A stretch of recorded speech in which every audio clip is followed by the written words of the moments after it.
Comment les oreilles s'épanouissent-elles? Ouais, là c'est la... Waouh, oui, c'est la fête là. Enfin, si c'est pas un mariage, c'est bizarre. C'est un mariage. C'est un mariage. Une promenade radiophonique avec Nilso. Chapitre 13. Je crois que La je me suis un peu commande planté, et la là, filiation. au dos. Il y a certains jours quand même, on en parlait, c'est pour ça que je me rappelle de ça, c'est où je vis mon corps comme une espèce d'écosystème, et il y a des moments où je sais pertinemment que c'est le jour où j'ai vraiment autre chose à faire que le dessin, et je fais vraiment autre chose. Ouais. Et donc du coup, je ne suis pas dans la peur de me bloquer ou quoi, parce que je sais que ce jour-là, je suis sur autre chose, et puis que le corps, l'esprit, il faut qu'il soit... Ouais, c'est pas grave. et Mais ça c'est peut marrant durer parce 2 jours, que 3 jours. Pour le coup, par contre, j'ai pas peur d'être bloqué. Je crois que c'est un truc que j'ai jamais trop ressenti. T'as peut-être pas beaucoup de collègues qui ont été bloqués, ou peut-être t'as pas... J'en vois parfois qui sont... Mais enfin, non, plus perdus que bloqués, en fait, c'est vrai. Quelques collègues ou quelques amis que je les ai vus passer dans des moments de crise, etc. Mais j'ai pas peur de ça. Enfin, j'ai pas peur d'être bloqué. Je me dis, de toute façon, si le dessin n'est pas là, c'est qu'il n'est pas là. Enfin, tu vois, et il reviendra ailleurs. Et s'il ne revient pas, c'est que l'envie s'est déplacée. J'essaie de me dire un truc un peu simple comme ça, finalement. Mais je vois pas trop pourquoi. J'ai l'impression que, c'est tellement... comme toi, je pense que je suis devenu un adulte avec ça, quoi. Oui, c'est ça. Donc, j'imagine pas trop... Enfin, mais ça peut arriver, ceci dit. Ça pourrait arriver que tout à coup, le désir soit Évidemment, ailleurs, ça peut quoi. arriver. Mais Et ce sera pas grave si c'est un autre désir. C'est pas grave, tu vois. Du non, coup, mais c'est quand même c'est vivant. la finitude de toute chose, évidemment, ça arrive. Et oui. Donc c'est sûr. Ne serait-ce qu'avec la mort. Mais oui, il y a un c'est moment ça. donné, Non, c'est ça, donc c'est sûr. Mais donc c'est plus un espèce de fonctionnement un peu absurde, mais c'est ça. C'est comme ça que ça se passe. Mais tu vois, c'est marrant qu'on parle de ça parce que là, depuis ce matin, je me suis réveillé en pensant à un boulot que je m'étais engagé à faire là, bientôt, tu vois, dans quelques semaines. Et en fait, je me rends compte que je crois que j'ai vraiment pas envie de le faire. C'est ça. Mais tu vois, ça me demande un effort de l'entendre et d'en tirer la conclusion. Pas, je vais me forcer pour le finir, tu vois, de me dire, non, en fait, il faut peut-être que je le fasse pas. Et que je me concentre plutôt davantage sur ce que j'ai envie de faire là maintenant, en fait. Je disais tout à l'heure que je fais pas de commandes. Régulièrement, j'en prends. Et systématiquement, je rappelle et je dis non. En fait, c'est pas le moment. Peut-être que j'en ferai jamais. En fait. Parce qu'à chaque fois, ça me rassure. Parce que je vais jamais chercher les commandes. Donc, on me propose une commande. Chaque fois, ça me rassure. Je trouve ça sympa. Si la seule que j'ai acceptée l'année dernière, c'était... avec le groupe Hermès, où ils m'ont proposé de me filer de l'argent, un droit de monstration, et je faisais ce que je veux. Là, je l'ai pris. Ah bah oui. Mais sinon... c'est pas vraiment c'est plus de la commande, c'est du mécénat, en fait. C'est du mécénat, et c'est vraiment que du plaisir. Et c'est vraiment que du plaisir. Mais sinon, la revue Topo, ils m'ont proposé quelque chose, ils m'ont donné un scénario génial, j'ai commencé à travailler, je leur ai montré quelques trucs, ils ont commencé à me faire des remarques. Et là, j'ai senti qu'en fait, c'était normal qu'ils me fassent des remarques. Ah oui, bien sûr. Mais moi, non. On ne fait pas de remarques. J'ai appelé, j'ai dit non, moi, je peux pas. C'est en train de me rendre malade. Il faut pas. Donc, je leur ai dit, ils m'ont dit, mais passe-moi ton numéro de téléphone, je vais t'appeler, tu sais, par mail. Je vais t'appeler, je vais te convaincre. Ah non, j'ai dit, c'est pas la peine, et c'est pas si grave. Je le prends pas mal, moi.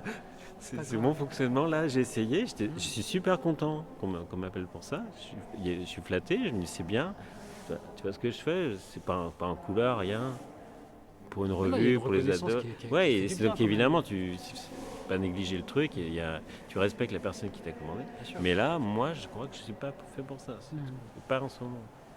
Mais j'espère un jour pouvoir le faire. C'est ça qui est bizarre. Mais il faudrait que ça vienne comme ça et que le type en face me dise « Waouh, c'est génial !» Ce qui n'arrivera jamais parce qu'ils ont, je pense, une configuration et c'est normal, ils sont payés pour... Et je pense qu'ils cherchent la petite bête et c'est normal, ils ont besoin de dire quelque chose. Oui, puis après, et puis disons que... Bon, comment... ça peut arriver aussi, et c'est pas incompréhensible que leur choix, leurs envies éditoriales soient pas tout à fait exactement la même chose que ton envie à toi. Et il y a toujours un compromis qui se dessine là-dedans. Moi, je pense pas que ce soit normal, ça. Dans le cas d'une commande, si. Ouais, je trouve pas ça. Moi, je trouve ça compréhensible. Je ne dis pas que tu dois l'accepter, mais je trouve ça compréhensible. Moi, je pense qu'à un moment donné, on remettra les choses en place quand les gens commanderont. Arrête trop d'être con. Bah ouais, quand même, à un moment donné, tu dis pas à quelqu'un j'adore ton boulot, vraiment je suis fan, j'aimerais que tu sois dans la revue, pour lui dire après, fais le boulot qui ressemble plus à Sport ou à Trondheim. Non, mais c'est sûr. Non, mais après, là c'est une incompréhension. Non, je parle pas de ça. Mais la réalité, c'est ça, oui. Malheureusement. Parce qu'en fait, au bout d'un moment, ils se disent waouh, qu'est-ce que j'ai fait? Oui, j'ai pris un risque. Ouh là là, les lecteurs. Non, mais après, l'erreur. Enfin, moi, je sais pas, parce que je ne connais pas l'exemple, etc. Non. Mais je sais pas, j'imagine, je suis rédacteur en chef d'un magazine et j'ai un sujet, un magazine d'information, tu vois, qui utilise la bande dessinée pour faire de l'information, par exemple. C'est peut-être pas la bonne idée de t'en parler à toi si tu as besoin de quelque chose de très, tu sais, de très contenu, très cadré pour transmettre l'information. Toi, il faut aller te chercher pour autre chose, pour te dire, tiens, va couvrir cet événement et en mode gonzo. Enfin, tu vois, gonzo à ta manière, c'est-à-dire tu t'y vas de manière subjective et tu le racontes. Et là, c'est toi qu'il faut aller chercher pour ça. T'imagines même pas à quel point le texte qu'il m'avait envoyé était le texte qu'il me fallait. C'est vrai. Et je l'ai repris. Donc tu vois, alors, en fait, il avait raison, mais en même temps, non. Mais c'est ça que j'ai trouvé dingue. Parce qu'en fait, ça commençait par une des phrases que je préfère de Jean Giono. Oui. C'est miraculeux, je vais le faire. Je le fais, je prends tout le texte. Et là, on me dit, mais pourquoi tu prends tout le texte? Je dis, mais la personne qui a rédigé ça, elle a tout compris. Et c'est super. Et je me dis, non, il faut que tu fasses des coupes et tout. Non, c'est pas... Ce qui est fou, c'est qu'en fait, ça aurait vraiment pu marcher, quoi. C'est ça que je... C'est comme plein de trucs de la vie, tu sais, c'est ce truc de ça aurait tellement pu marcher, il y avait tout ce qu'il fallait, et puis non, mais si je raconte ça, c'est juste pour dire que c'était, comment dire, c'est pour illustrer le fait que je pense que là, pour le coup, il y avait vraiment l'envie de la part de la direction artistique d'avoir quelque chose à dire. Parce que là, c'est juste pour illustrer ça. Après, il y a d'autres cas de figure dans lesquels je ne m'engagerai même pas. Il y a des travaux que je ne sais pas faire. Mon frère, il est illustrateur aussi. D'accord. Et lui, il a une discipline qui fait qu'il peut illustrer. Donc je vois très bien comment ça se passe. Et il s'épanouit là-dedans et ça va très bien. Mais lui, il adore lire, se concentrer. Et il lit les modes d'emploi, par exemple. Jamais je lirai un mode d'emploi. Mais lui, il lit les modes d'emploi. Donc il a vraiment... Il adore ça.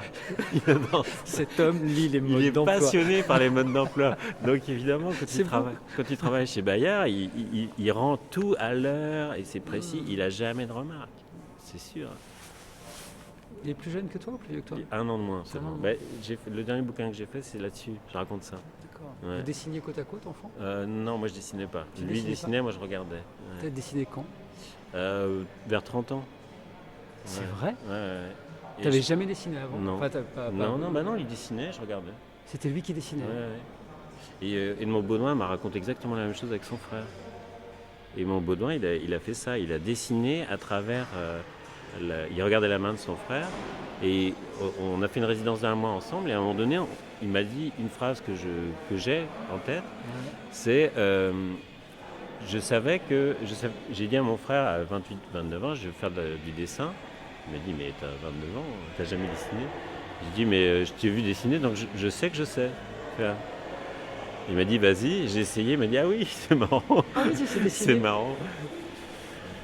Et tu te rappelles, qu'est-ce qui tout à coup, à 30 ans, t'a donné envie de dessiner toi et plus à travers ton frère? Je bossais ici à Paris dans la chimie et j'ai voulu faire une pause et faire autre chose. D'accord. Et comme je ne savais pas quoi faire, j'ai pris la passion de mon frère. Parce que à un moment donné, j'ai commencé à faire de la vidéo, de la peinture, etc. C'était tout pourri. Je me suis dit, je sais dessiner parce que j'ai vu comment il choisissait son papier, comment il choisissait comment il ancrait, tout quoi. Donc, je me suis dit, ça devrait aller vite parce que je connais tout, quoi. C'est très joli. Et en fait, Edmond Baudouin m'a raconté exactement la même chose. Et son frère, qui voulait faire de la BD, il est architecte d'intérieur. Et il se sert beaucoup du dessin et c'est un très bon dessinateur aussi. Ouais. Alors qu'est-ce qu'il y a encore? Parce que du coup, moi j'ai pas encore tout lu là. Dans ta famille, il y a des gens qui dessinent. Mais mon père dessinait quand j'étais enfant. Ouais. Et je pense que c'était un dessinateur contrarié. Ah oui. Il aurait voulu bon, tu vois, il a fait ses études, c'était quoi, dans les début des années 60, un truc comme ça. Et milieu très modeste, etc. Donc je pense que l'idée de faire les beaux-arts, enfin, ça n'existait pas dans son écosystème à lui, je pense, vraiment. Ouais. Et il aurait voulu, je pense, du coup, être architecte. C'était le métier qui lui paraissait comme ça, l'idée de dessin. Et sauf que c'était pas possible, je sais plus, il vivait dans le Tarn et l'école d'architecture la plus près était trop loin en fait. Et donc du coup il a fait des études d'ingénieur. Mais ce qui fait qu'il a gardé ce truc du dessin et je crois que vraiment, ce que je me souviens, enfin, jusqu'à ce qu'il ait 35-40 ans, il continuait de dessiner encore. Donc j'ai des souvenirs de mon père et je pensais que tous les adultes dessinaient par exemple. Ce qui est pas du tout en fait. Pas du tout.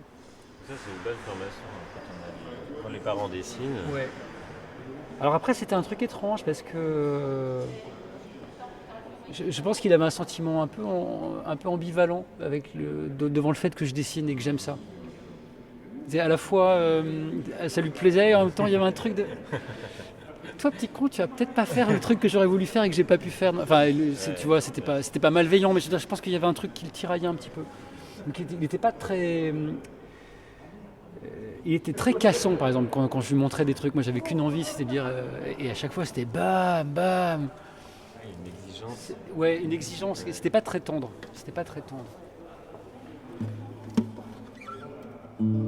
Comment les oreilles s'épanouissent-elles? Une promenade radiophonique avec Nils So. Vous voulez pas aller boire un café? Ça peut être bien, non? Proposé par Henri Landré. Oui. C'est bien, mais ça veut dire aussi. Non. Après, l'époque est propice à ça. L'époque est propice à la distraction. Il y a vraiment un truc, c'est difficile. Enregistré le samedi 3 octobre à la mairie du 10e arrondissement de Paris avec Nils So et Cyril Pedrosa. Une production du festival Formula Bula.